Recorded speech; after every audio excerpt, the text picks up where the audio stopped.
Gözəl insanlar, hər vaxtınız xeyir olsun. Mənim adım İlkin, Telegram, TikTok və YouTube'dakı kupon kanallarının admini. Telegramın linki aşağıdadır və o Telegramda mən yazanda ki, səsli analiz gedərmi?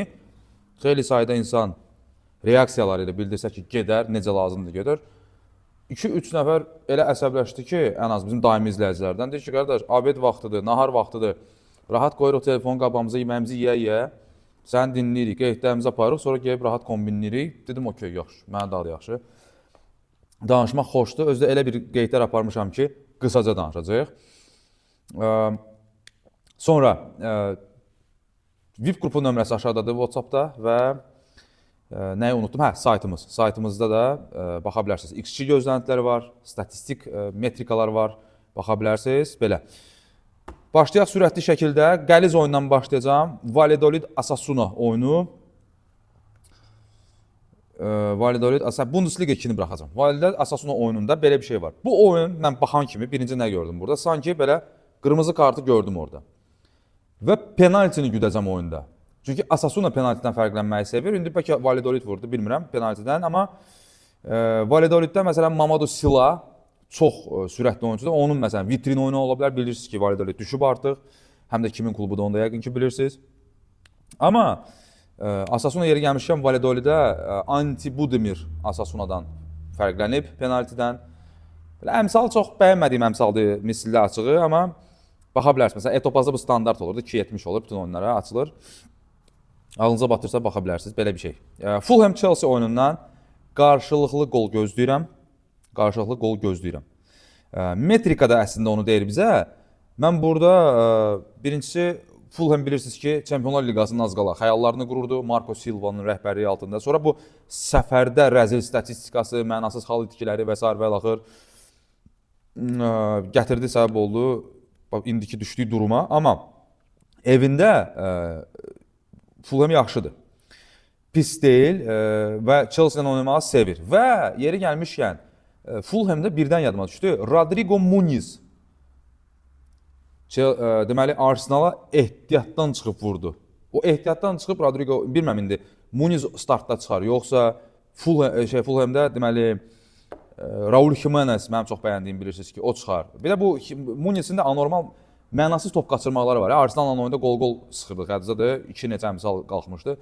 Muniz 2 metrdən topu qaçırdı, sonra elə bir çətin vəziyyətdən qolu vurdu ki, qaldım belə. Chelsea-də 8 səfər oyundu, udmur. Məncə qəşəng bir London derbisi olacaq, izləmək olar.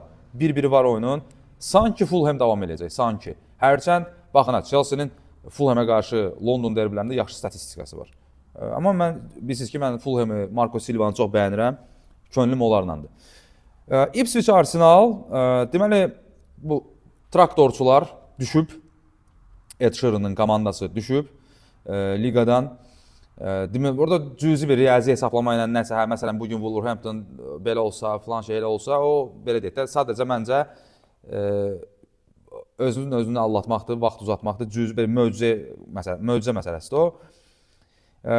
Ipswich, oyuna baxanda birinci nə fikirləşirəm, bilmirəm, Aston Villa məncə, Arsenal məncə udacaq. Buraxaraq hətta udma ehtimalı yüksəkdir, mənə görə. Bu Ipswich əks hücumlarda falan yaxşıdır. Amma burada iki komanda var. Biri Manchester United'dir. İndi ondan da danışacağıq. Avrokuboklara gözünü dikib. Biri də ki Arsenal'da, düzdür. Liga demək olar ki, bitib onlar üçün. Bəlkə də bugün Ipswich'ə həddini bildirməyə çıxacaq. Amma Ipswich'in əks hücumlarının necə təhlükəli olduğunu biz bilirik. Məncə burada biz qollar görəcəyik. Bu həm də Arsenal'ın o Real üzərindəki qələbəsi və s. bütün mətbuat onlardan yazır və s. Məncə biz qollar görəcəyik. 1-2, sonra məncə bəlkə də Arsenal'la davam elədi. Həm nəzərə almaq lazımdır ki, Ipswich 60-65-ci dəqiqələrdən sonra çox buraxır. Belə, Manchester United, Wolverhampton, Lyon'la oyundakı dramanı izlədiniz. Bu adamlar valla manyakdır. Manyakdır da, manyak. Deməli, 500-dən çox azarkeş tuneldə eşitdi. O qolu, 118-dəki qolu, 120-dəkində artıq çatdıranmadılar görsünlər. Hamı da onları tənqid və təhqir edirdi ki, kluba axıra qədər dəstək olmaq lazımdır. Belə klub olmur axı. Nəysə, əlqərəz keçdilər Lyonu. United belə bir ağır oyundan çıxıb dostlar. Hə, burada siz necə maraqlı bir metrikalar atdılar ortaya. O Pasxa, bilirsiniz, Pasxa qeyd olunur və o Pasxanın bazar günləri United 4 oyun, bazar günü təsadüf edibsə Pasxa, United həmin günlərdə 4 oyun keçirib və 4-ünü də udub. Belə bir statistika, belə metrik olur, Allah saxlamışlar. Belə bir ağır oyundan çıxan və United evində oynayır özdə. Evində necə oynadığını biz hamımız yaxşı bilirik. Həmişə United-i o yöndə dəyərləndiririk. Oynayır Wolverhamptondan. Vitor Pereira'nın Wolverhampton necə təhlükəlidir, siz bunu məndən yaxşı bilirsiniz. Məncə bugün Wolverhampton uduzmayacaq. Təxminən belə bir şey görürəm ki, Wolverhampton hesabı açar. İndi oyunu beynimizdə oynayaq da, gəlin. Simulativ bir şey yaradaq burada. Wolverhampton hesabı açar, əksüzümdən, yorğun və oynamağa məcbur. Wolverhampton niyə oynasın ki? Riyazi olaraq hə, düşmə şansı var, amma demək olar ki 0-a bərabərdir. O 0-0-1-ə bərabərdir. United istər-istəməz. Çünki Premier Liqadakı durumuna görə hələ də tənqid olunur. Layiq olmadığı yerdədir. Əslində layiq olduğu yerdədir, sadəcə adına görə layiq olmadığı yerdədir. United mən fikirləşirəm ki, önə başlayar atılar. Deməli, Wolverhampton hesabı açar. Mateus Cunha'mız qayıdıb, qayıdışında qolla qeyd edib. Bu və 90-cı dəqiqədə bu Türkiyədəki Konyas kimi 90 plusda bu elə Lyonla oyunda necə elədilər? Bir-biri tutarlar belə deyək. İnşallah ki Wolverhampton udar. İstənilən halda United'ın oyunları maraqlı keçir. Mənim şəxsi düşüncəmdir. Nə qədər pis olsa da üslub həmin üslubdur. Oynayır, evində lap belə baxıram. İndi nə qədər tənqid eləsək də baxıram. Məncə Wolverhampton'ın qolunun əmsalı yoxdur. İndi bilmirəm, bugün bəlkə də Wolverhampton vurmadı. Mənim şəxsi düşüncəmdir. Məncə Wolverhampton uduzmayacaq. Sonra keçirəm, Lille Auxerre.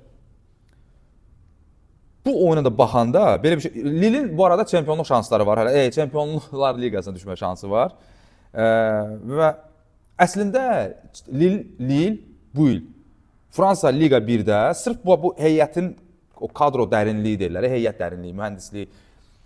O əlində o qədər Genesio'nun o qədər kadr ehtiyatı olmadığı üçün Lille bu il 2 rotada oynaya bilmədi. Kubokda da faydalı orada. Və bu Liga 1-dəki nəticələrinə təsir elədi. Yəni ancaq Liga 1-də oynasaydı, məncə indi rahatca Çempionlar Liqasına vəsiqəsini cibinə qoymuşdu. Lille, yəni bax sırf indi hal-hazırda bura köklənib, Çempionlar Liqasının yəni Dortmundda uduzub kənarlaşandan sonra sırf bura köklənəndə Toulouse kimi komanda ilə səfərdə qələbəni bayram elədi. Qopardı o qələbəni. 1-2. Bu oyunda mənə, məsələn indi Pierre Mauroy'da oynayırlar da, düzdür? Bu oyunda mənə 2-1, 1-0 belə bir qələbə gözləyirəm Lille'dən. Məncə qələbəni götürəcək Lille. Xarakter hesabına götürəcək. İndi 2-dən 1 olarmı bilmirəm. Məsələn, indi o toplara girmirəm. Mənim parametrlərimə cavab verən oyun yoxdur. O nadir hallarda olur məndə. Hər oyunda 2-dən 1 deməyik də. Bir də burada bir şey var, maraqlı bir şey var. O da önəmlidir. Genesio, deməli, Lille'in baş məşqçisi, Pellissier hələ uduzmayıb. 11 dəfə qarşılaşdılar. Hələ Pellissier onu uda bilmir. Təbii ki, bu da qırıla bilər. Amma indi Allah eşqinə də Pierre Mauroy'da oynayan Lille Auxerre udmasın. Nə bilim, o oyunu mən sorğu-sual eləyərəm. Empoli Venezia. Venezia adını eşidəndə biz nə fikirləşirik? Venezia neçə oyunda buraxmır? 12 oyunda time'da gol buraxmır da. Bu da 13 olacaqsa o heç. Venezia time'da buraxar. 1.90-dan yuxarı əmsaldı. Bayaq baxdım 1.92 idi. Bu oyun mənə bilirsiniz nə gəlir? Hansı oyun kimi gəlir? Belə nə tipli oyun kimi gəlir? Özdə bu gedişat da. Yəni Venezia ki time'da buraxmır. Bu oyun time'da gol olub bəlkə də elə də bitəcək. İkisinə də xal lazımdır. Belə əllərini sıxışacaqlar. Və yeri gəlmişkən bəlkə də oyun hətta üstü də gedər. Nəyə görə deyirəm bunu? Belə mənasız şeylər baş verir də. Hamının Empoli Venezia oyununda neçə nəfər üstü oynayar? Oynayar biz necə?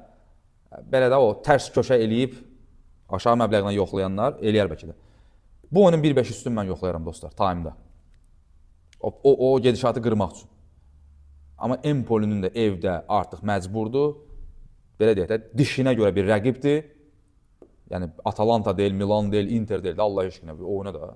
Empoli adətən səfərdə təhlükəlidir, düzdür, amma evdə də oynayır özdə. Mən burada birinci isə 1.500, time'da qol 1.35 deyə maraqlıdır, onu götürmək olar. Belə. Augsburg, Eintracht Frankfurt. Bax bu oyunda mənə 1-1 kimi gəlir niyəsə. Niyə deyəcəm? Frankfurt yorğundur, amma Çempionlar Liqasının 3-cü yerdədirlər bu arada və yeri gəlmişkən 3-cü yerdə olmaqlarının səbəblərindən biri də səfər performansı da. Düzdür, bəzən tökəzləyirdilər, amma yəni Eketiken uçur, Baoye adlı oyuncu var, Can Uzun bu arada Augsburgla oynamayı sevir. Augsburgda qəliz rəqibdir. Augsburgun Avrokubok şansı var. Və Marmuşun gedişindən sonra mı deyirdi ki, Frankfurt nə edəcək? Və deyək, Allah. Bünövrə sağlam olandan sonra fərqlərin önəmi yoxdur. Məsələ budur. Məncə burada qol var. Bir-birdə də ilişib qalsa sevinərik.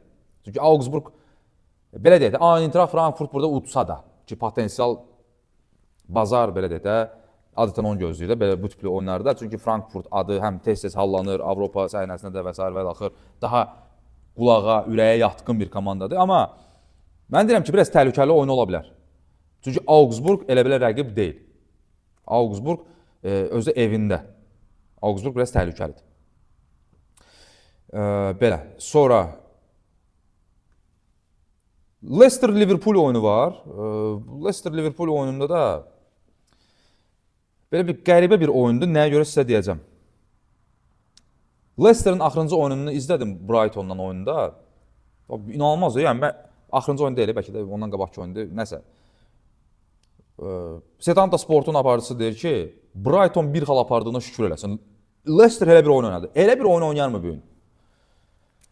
Liverpool da çoxdan da bazarı partlatmır. Bu Liverpool'un 1-5 üstü qələbəsi. Yoxdur da əmsal. Bunu nəyini izah edeyim? Gedin oynayın. Amma mən deyirəm oynamayın. Mən Leicester'ın bir topunu burada götürərəm. Bəzi oyuncuların vitrin oyunu ola bilər. Və biz nə fikirləşəm? Çempionluğu qeyd eləməyini əslində bugün Arsenal xal itirsə, Liverpool utsa çempionluğunu qeyd edir. Mən deyirəm ki, dostlar, şəxsən mən olsam o komandanın yerinə elə eləyərəm. O üzr istəyirəm ifadəmə görə o kayfı, vibe'ı, drive'ı, adını nə qoyursunuz qoyun. Mən onu saxlayaram Merseyside'a. Düşüncəm budur. Sonra iki Rusiyanın qarşılaşması var bugün. Valla bu da biraz əslində girmək istəyirdim bu oyuna. Nəyə görə girməyəcəm? Belə düşüncəm nədir? Bu potensial xokkey oyunlarından biridir bu. Potensial xokkey oyunlarından biridir. Amma ehtimal olunan heyətlərə baxdım və orada Niko Kovac'ın üçlü müdafiə ilə çıxma ehtimalı var. Üçlü müdafiə nədir? Presi püskürtmək taktikası da daha çox. Bu biraz mənə qorxutdu açığı. Çünki mümkün Gladbach nə ilə cavab verə biləcək? Hələ də onu çözə bilməmişəm. Bu oyunun normalı nədir? Ən azı 2-1. Burada yazıram. Qol cəlb edici əmsaldır 1.43. O oynayırıqsa onu oynayaq. Çünki əsl Borussia kimdir razborkası gedəcək burada? Siz də mənə bağışlayın. Amma üçlü müdafiə məsələsi məni qorxutdu. Bologna Inter. Əvvəla məncə Inter uduzmaz. Çünki taktiki olaraq bir-birinə identik komandalardır. Avropanın top 5 ən çox pres eləyən Bolognası ilə oynayır. Evindədir Bologna. Bologna'da da biraz tökəzləmə var, biz bunu hiss edirik, özünüz gördünüz. Mən burada anormal bir yüksək əmsalla Inter bir top fərqlə udar götürmək istəyirəm. İcazənizlə. Bunu siz istənilən formada sığortalaya bilərsiniz. Inter hissə qazanar, canlıdan Inter'in topunu tutarsınız. Məncə hətta beynimdə oyun oynayıram, Inter məncə time'da vuracaq. Belə deyək də, 70'in 30'a belə bir güvənim var. Və Inter bir top fərqlə udacaq. Udmalıdır əslində. Niyəsini dünən gördünüz də belə. 1-2, 0-1 belə bir oyun görürəm mən burada. Amma Bologna o templə oynasa Marco Materazzi demiş, son 60 ilin ən dinamik, ən çox hərəkətli, ən pragmatik Interi ilə gedir söhbət. Ki Marco Materazzi dönəminin Interi bəlkə də əfsanəvi Interdir də, düzdür? O da deyirsə, o hər halda məndən çox bilir də, hər halda. 100 dəfə ən azı çox bilir. Fenerbahçe Kayseri. Buradan biz kombinləməyə başlayacaq dostlar. YouTube kombinimiz 3-5 üst. Fenerin qələbə 2-5 üstünü götürə bilərsiniz. Okey. Bu Kayseri dözməz Fenerin qabağında. Məncə, bilmirəm, sanki Fener belə time'da udmaya bilər. İkinci hissi də bum açılışacaq. Normalı nədir? Time'dan Fener, dostum var məsələn deyir ki, abi Fener çoxdan da time'ı udmur. Mən də deyirəm ki, abi əmsal açılır baxı buna, adam qorxur biraz. Kayseri'ndən mataq komandadır, sən ona qarşı əmsal açmısan. Sanki belə 1-1, demirəm time-ki oyun 1, yox. Oxşamır. 1-1. Sonra da Fənər turbo açdı, 4 dənə də ardıcıl gəldi. Bax belə bir şey. 1 plus 2-5 üst və 3 üst. 3 üst 1.45'dir. Olsun bizim totem YouTube kuponumuz. Ardınca Sevilla əlavə ilə oynayır. Joaquin Caparros. Hissə qazanar. Ən sevdiyi rəqibinə qarşı oynayır. Sevilla. F hissə qazanar. Bu da 1.45. Ona görə xoşum gəldi. Və Sankpaoli. Bayer Leverkusenə bir top vurar. İnşallah udar. Bu Kantorun bəbəyini. O da 1.45. Oldu 3-0-4 əmsal. Axşama da çərəzlik. Saint-Etienne Lyon oyunundan gol gözləyirəm. Lyonun yorğunluğundan dolayı. Məncə Lyon ikincini də vuracaq. Gol 2-5 üstə gedəcək bu oyun. Anje'nin oyunu var, yeriyə gəlmişkən, indi yadıma düşdü. Anje'nin oyunu var bugün. O oyunda da penalti və qırmızı kart gözləyirəm, yeri gəlmişkən. Anje'nin oyundan dolayı Nitsa udacaq, okey, amma mən əmsalı yoxdur, girmərəm o topa. Bazarı bəlkə də partladan oyunlardan biri olar, amma inanmıram çox belə güclü yüklənmə olsun, amma məncə orada Nitsa penaltidən gol vuracaq. Bunu da beynimdə oynayıram, biraz çirkap komandası var şeyin, Anje'nin. Orada, Real Atletico Bilbao. İkisi də Avrokubokdan qayıdıb ehtiyat edir. Nə ola, inşallah ki Bilbao uduzmaz. Başqa məncə heç nə qalmadı.